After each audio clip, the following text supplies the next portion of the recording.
Welcome back to the OHIO podcast, where passion meets the truth and where we always tell it like it is.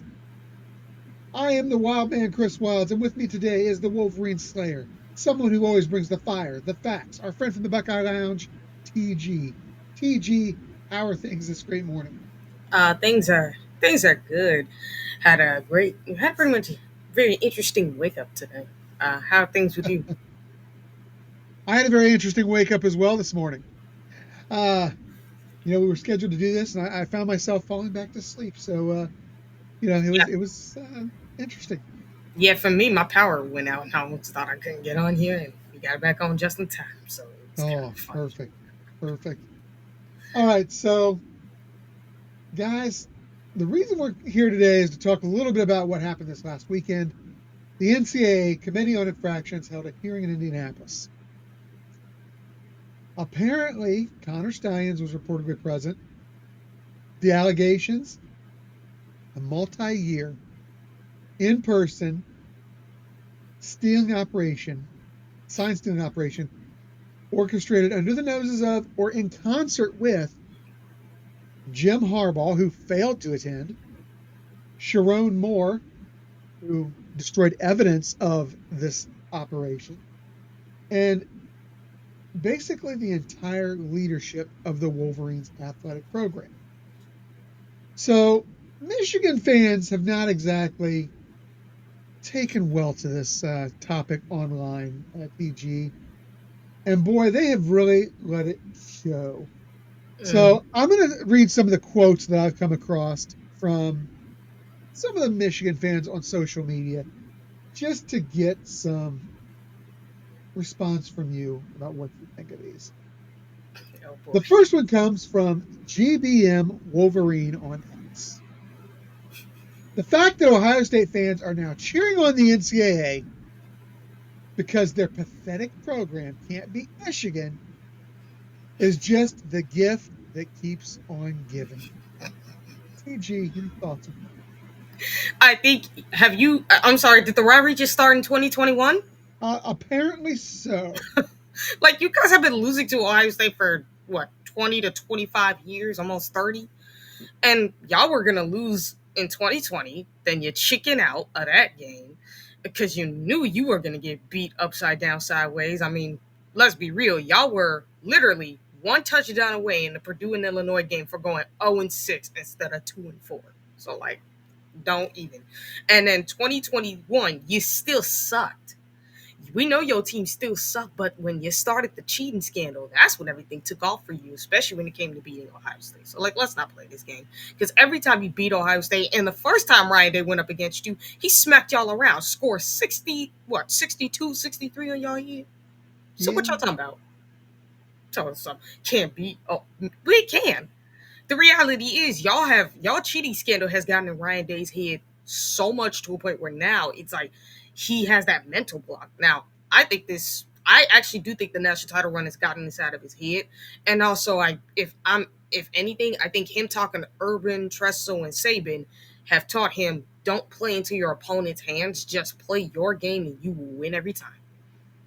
Yeah, we saw him talking to Saban here at the Memorial Tournament. They were paired together to play golf. And I just feel like, after the national title win, there's a different type of Ryan Day right now. He's got a swagger Mm. right now that he didn't have before. And he allowed this rivalry, like you said, to get inside of his head.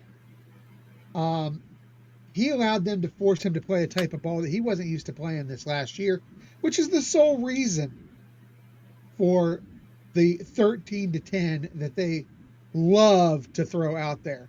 I mean, That on that top of is the the fact, that is their revisionist history. 13-10 is the only game that existed. Forget the fact that Ohio State has a winning record against them since like 1950. yeah.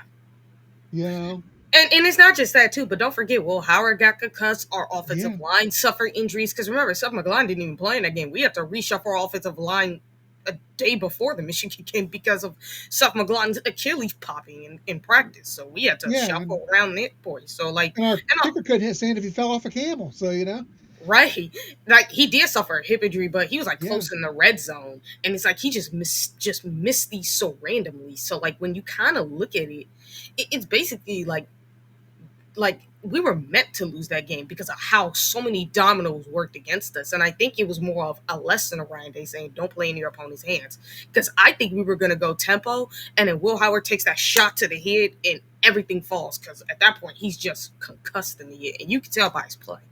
Yeah, absolutely right. Absolutely right.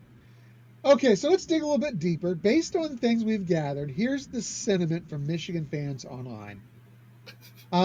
They've got posts calling the NCAA a joke, laughable, inconsistent. They've gone with defiance, like we run this conference, wrapping off any possible penalties. They have the delusional fans out there who are like actually defending cheating because everyone does it. What evidence? Yeah, What evidence? What what are we talking evidence? about? Exactly. So let me read another gem out there to you because this one comes from Brian Manuel. This is courtesy of Facebook. My friends at Facebook, of course, who like to shut me down on a weekly basis. Wouldn't be surprised if this guy didn't have something to do with it at one point. He states, how dare we go undefeated on our road to the Natty, then go into Columbus as 21-point dogs and win. Laughing emoji.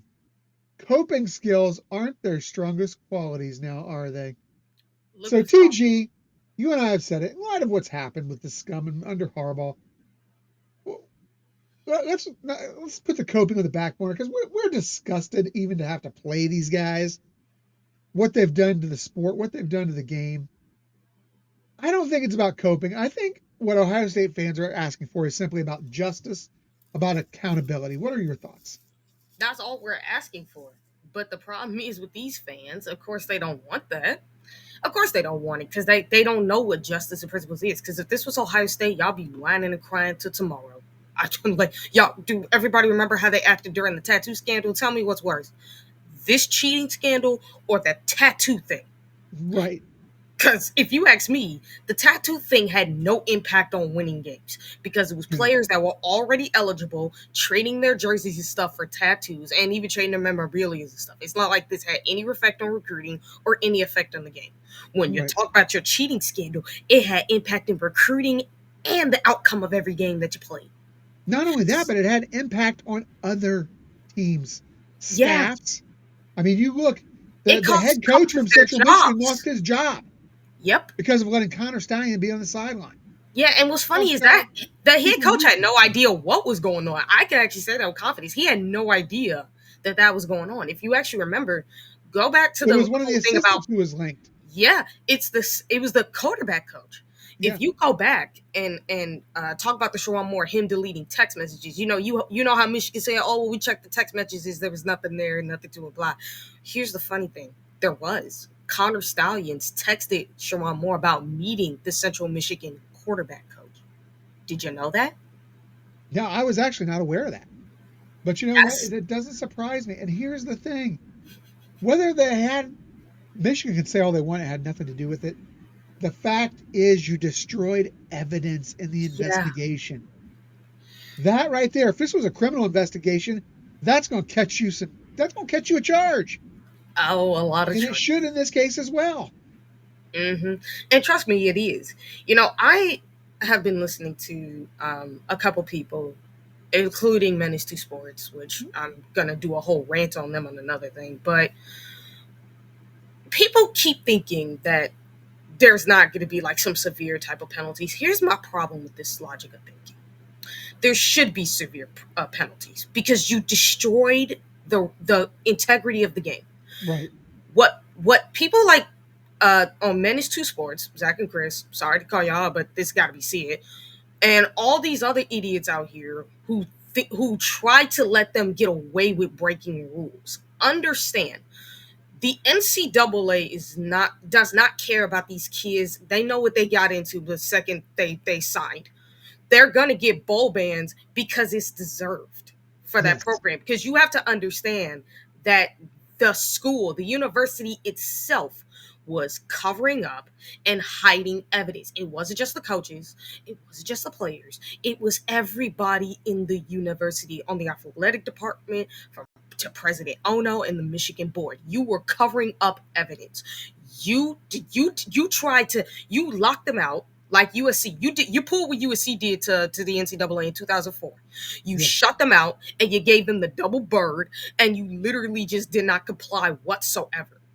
And when people, you can't say that they didn't give out harsh punishments to ASU in them. That's not going to work for you because they did. But they put Right. in a rule saying that if you were cooperative, they would mitigate those penalties. That's if you're uncooperative, the penalties are going to be even more severe than that. And given the fact that you were uncooperative this whole investigation, given the fact that you were destroying evidence, given the fact you were covering this stuff up and you knew about it the entire time, you have a crappy like compliance department entirely. Like, you basically have every right to get penalized, get bowl bans and everything. Look, if those kids have to suffer through that, that's their fault because they should have never went there to begin with. But there is called the transfer portal, so they have a way to get out if they just transfer.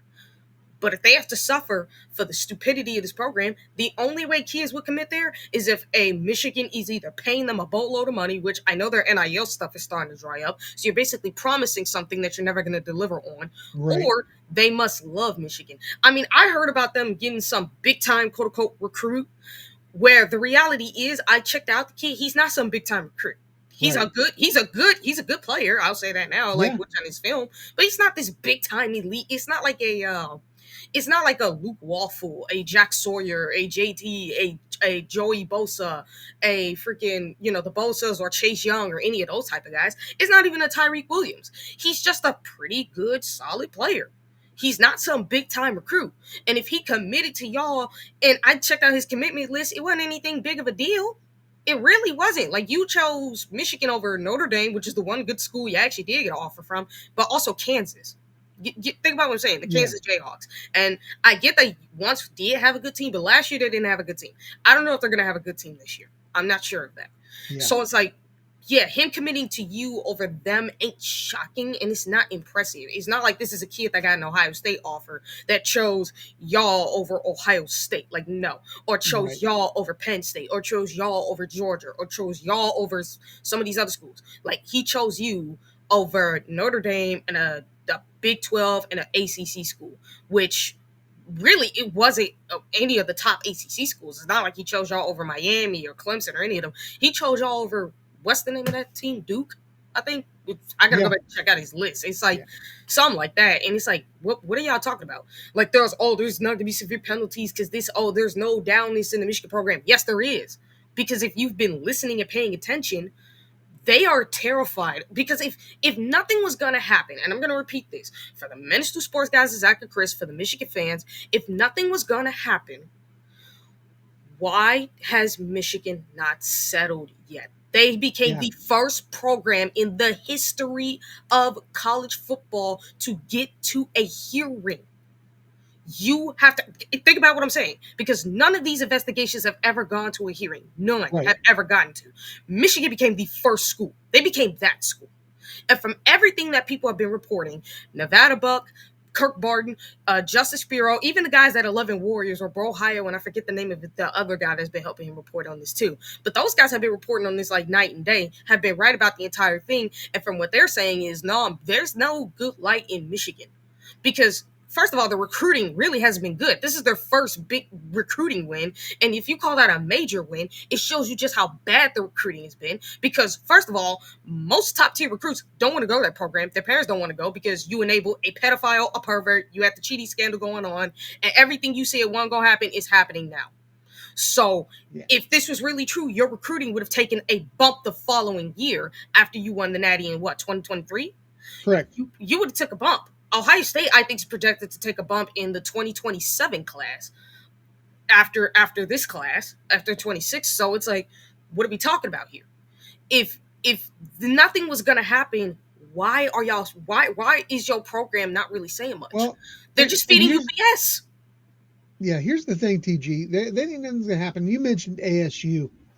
Let's look at their most recent casualty. That being the most recent casualty in NCAA, and that Kentucky, being Florida. Well, Tennessee. Florida Gulf Coast. Mm-hmm. Florida Gulf Coast University recently received significant penalties from the NCAA after an investigation into improper certification of student athletes. Okay. The penalties included a 2-year probation, a $25,000 fine, and 82 vacated wins over 7 different programs. Mhm. The NCAA is not the joke that these guys want to make them out to be. They're And when not. you look at guys like Steven here off Facebook, who says bowl bans, vacated wins, show causes for Sharon Moore, none of that's going to happen. We will forever have the memories of the games we won. Like heck, you will. Yeah, Because here's the funny thing: people who act like vacating wins is not a big deal. Ask Ohio State about our 2010 season yeah, that got vacated. That will never be recognized ever again. Ask USC about their 2004 season and their national title that will never get recognized because you know that nobody talks about that, right? They don't talk about our absolutely not. seasons. They don't talk about our championships. They just talk about all. They talk about everything before and everything after. They don't ever talk Yeah, about the seasons that we were successful. And if you think that NCAA is not going to vacate your natty, first of all, they've been vacating, and B Moses put this on his show, showing that the NCAA has vacated 18 national titles since 2018. and we're going to touch on that one in one of our later points here, but um, I want to get to another quote, and this is actually the last quote that I pulled, and then we'll go into some final thoughts on this. But every team, this is Chuck Howlett Oh via boy. Facebook.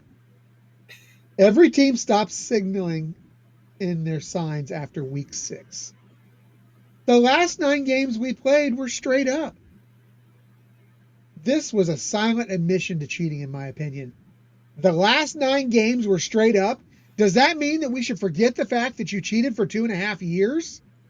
First of all, we don't even know what the last 9 games are straight up because even though I kind of admitted on Johnny Ocean's show a while back that I thought they did until more information came out that as far as the Yeah, playoffs, I thought they were fair. But at the time, I actually found out about more news about the Connor Stallions giving signal sheets to a player and yeah, then like, you know, give it and saying he'd come back for it later. So here's the funny thing: it turns out you still had the sheets and everything to opposing teams' signals from the last set of games since you got caught. So meaning you never stopped, it seems like, from what the NCAA have found. Because apparently, and I think I heard this from one of the people who've been covering this, that no, you really didn't. As a matter of fact, the NCAA even laid out the evidence that you still were doing it in 23. Maybe it wasn't as good because Connor was the better one at it, but you still were doing it. You were still doing it, it seems like. yeah, From the time you got caught all the way to the time you won the natty, it seems like you were still doing it. And if you were still doing it, then no, the 9 games you won were not straight up. Maybe it would, again, it still would have been a struggle because you don't got Connor there to read the signal straight up, but you still had the sheets to see what signals were what to certain plays. correct. So it's like, no, these games weren't straight up. And let's say even if you didn't, you still built momentum off the cheating scandal. So let's be realistic. We talked about this with Spiro, myself and Sean, with Spiro on our show. Go back and check it out if you guys haven't seen it, where he touched on this. Like, no, even if you didn't, you still built momentum off the cheating. So, like, no, this last set of games wouldn't have been straight up, regardless if you weren't or not. If you Right. were or not, it doesn't matter. Like, but no, again, the NCAA said they caught you still doing it towards the end of the season. So, Yeah, like, not even going into the end of the season, going into the playoffs, into the natty, and not only that, but I've also mentioned this. You also had an ineligible player on your sidelines. So you talking about how, oh well, the whole thing with, oh well, there has to be an ineligible player. I think they found out who it was, and you can thank Connor Stallions for that too, starting a LLC business with him. yeah, yeah. And and But guess hey, what? you need a vacuum, you know where to go. Yeah, and guess what? Like I said, you could go check out OVE on Torg and Sam's show, where they put the document of the LLC on full on their television.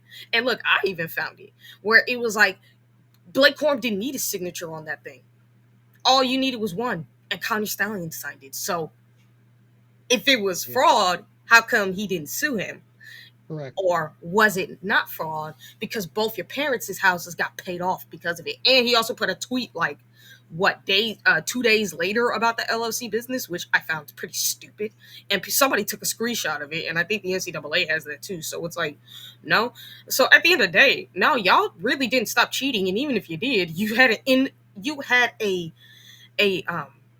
Ineligible player on the yeah, field. I'm sorry, I had a brain fart. You had an ineligible player on your sidelines the entire games for the rest of the games, playing in all of those games. So you still were going to get your stuff vacated regardless. Yeah. So just to wrap up, because we are coming up against a time crunch here, uh, let's just review this real quick. Show cause penalties for more. Do you think it's happening? Yes. Yeah. Recruiting restrictions. You think they're going to happen? Oh, absolutely. Scholarship reductions. Mm-hmm. Postseason ban. Absolutely. Vacated wins. Absolutely. The Natty go bye bye. Obviously. I don't see, especially when you see with the judges that they have in front of Michigan, bro, they are ruthless and they have morals and principles. They're definitely going to take all that away, especially when they got slapped. Because trust me, the NCAA spent their time going through all of it. And trust me, they were so baffled at what they Yeah. were witnessing. It was like, tell me that you're joking, that this all happened. Like, this is real evidence that got slapped right back in their face. And trust me, those people, the judges that are going like looking at it, were like, this program don't deserve none of that. Because if you're really telling me, and they even went through the whole detail of how it affected the games. As a matter of fact, Yeah. I even have something I can share on the screen where it shows what Jim Harbaugh was before the cheating scandal, and then you already see what happened after the fact. Yeah. The cheating scandal is what made his career. There's Yep. no doubt about it. Yep. But in conclusion, we're witnessing the absolute implosion of not only a football program, of not only an athletic program, but of all fan logic. It's Mhm. gone. Michigan fans, take note. You like to claim yourselves to be so bright? I've got a math equation for you. Arrogance plus ignorance simply equals denial. And that's where you are at. You want to claim Unfortunately. victory, but you don't want accountability. You want to act like victims, but you were the ones who were caught cheating. You're not the victims. You are the victimizer. They want to You're the call us broken. perpetrators. Yes. You want to call us broken, but they're the ones circling the wagons under a federal investigation and under heat from the NCAA. While we're going out to win another title next season, these guys are going to be looking for their next excuse for why the NCAA is overreaching. You know what's super funny is like the FBI needs a permanent like office in Ann Arbor because first it's the Matt Weiss stuff. Then you have 3 terrorists on your campus. So like what like this, and you know what's super Yeah. funny? It's not shocking to me because if you go back and look at the history of Michigan, they have a history of having scandals going on in their program. It's just that none of Oh, them have been forever. reported on. It's going back to the Bolshevik era, even beyond the Bolshevik era. This goes way beyond the Bolshevik era. They've been having scandals like this going on for years and never been reported on. Yeah, It's like absolutely. no, this program ain't no beacon of light, ain't no example for nothing. Like you guys are the most scandal dirty program there has ever been because the type of scandals y'all got, man, I've never heard this about any other program. None. Like yeah, Yeah. some of these programs got scandals, but y'all kind of y'all got so many scandals that I can't even count, bro. Yep. Leaders they are definitely not. So that's going to do it for this episode of the OHIO podcast. TG, thanks again for joining me Thanks and for helping having me me. break down this wild delusion known as the fan base in Ann Arbor. To Buckeye Nation, stay loud, stay proud. Don't let the noise distract you from the truth. And as always, bring the juice, leave no excuses. This is the wild man signing off. OH. Io, go Go Bucks. Buckeyes.